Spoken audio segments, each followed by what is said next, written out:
वही वीडियो देखो जो आए बिना ब्रेक के। अभी डाउनलोड करें तक ऐप। चीन से तनाव के बीच आर्मी चीफ आज लद्दाख जा रहे हैं और वो 2 दिन तक लद्दाख का दौरा करेंगे।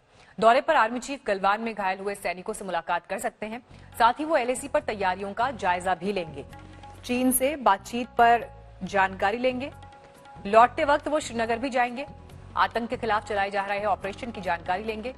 इससे पहले पिछले हफ्ते बुधवार को एयर चीफ मार्शल भी लद्दाख गए थे। इस वक्त और जानकारी के साथ लेह से श्वेता सिंह हमारे साथ जुड़ गई हैं। श्वेता, पिछले हफ्ते लद्दाख का दौरा एयर चीफ मार्शल का और अब 2 दिन के दौरे पर आर्मी चीफ जा रहे हैं। क्या अभी ग्राउंड पर स्थिति है? क्योंकि कल भी 11 घंटे बातचीत हुई, आज फिर बातचीत की उम्मीद है। क्या तस्वीर अभी ओवरऑल आप वहां पर देख रही हैं? मीनाक्षी, ग्राउंड पर यथास्थिति अगर हम कहें, लगातार जिस तरीके से चीन से बातचीत के बावजूद कोई नतीजा नहीं। हाँ, चीन की तरफ से ये जरूर कह दिया जाता है कि हाँ, हम पीछे हटेंगे, 5 मई से पहले की स्थिति को बहाल करेंगे, लेकिन वो हो नहीं रहा है। और इसीलिए अगर इस गतिरोध को तोड़ना है, अगर युद्ध इकलौता विकल्प नहीं है, तो फिर ये बातचीत ही इकलौता रास्ता हो जाता है।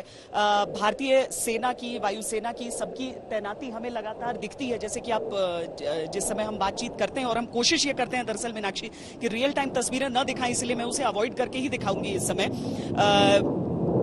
भारत पूरी तरीके से तैनात है, चाहे आसमान में हो, जमीन पर हो।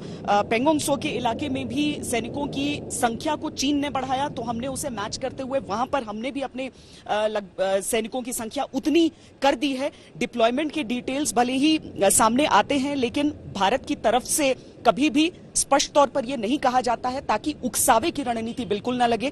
आर्मी चीफ यहां पर आ रहे हैं, दोपहर तक लैंड करेंगे लेह एयरपोर्ट पर। वो यहां का कार्यक्रम उनका अभी पूरी तरीके से गोपनीय रखा जा रहा है मीनाक्षी, लेकिन जो सूत्र हमें जानकारी दे रहे हैं उसके हिसाब से एलएसी पर जाने की खबर नहीं है। यहां पर मुलाकात करके वो यहां से जायजा लेंगे।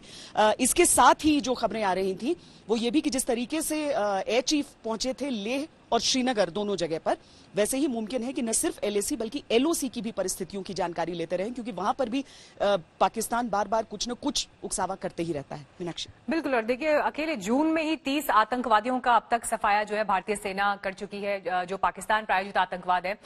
श्वेता, हालांकि आज का दिन बहुत डेवलपमेंट्स भरा रहने वाला है, क्योंकि आज विदेश मंत्री, 3 देशों के विदेश मंत्रियों की एक वर्चुअल समिट, एक मीटिंग होने वाली है।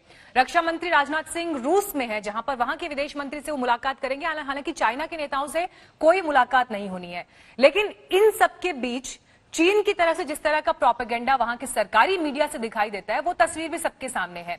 कल उनकी तरफ से ट्वीट करके कहा जाता है कि हम इसलिए मारे गए सैनिकों या घायलों की संख्या को डिस्क्लोज नहीं कर रहे ताकि ये किसी तरह का उकसावा ना लगे, जबकि हर उस तरह की भाषा का इस्तेमाल हो रहा है, उन तौर तरीकों का इस्तेमाल हो रहा है जो चीन को लेकर एक प्रोपेगेंडा की तस्वीर को पूरी दुनिया के सामने, इंटरनेशनल मंच पर रखते हैं।